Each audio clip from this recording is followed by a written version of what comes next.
Però la meva feina principal era, si hi havia una avaria, arreglar-la. I de vegades el fil, com que es feia proves de si sortia més gruixut o més prim, segons el que el volien, pel gènere que volien aquí dalt, que demanaven, necessitem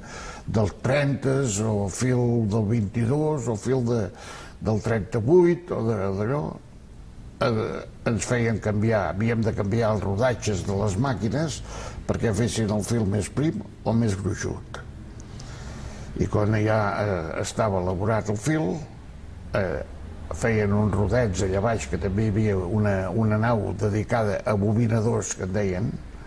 fèiem els rodets, i allà venia acabat una furgoneta elèctrica que tenien aquí a la fàbrica, i el venien a buscar i el portaven cap aquí dalt, i aquí ja feien la roba, i d'aquí ja sortia la roba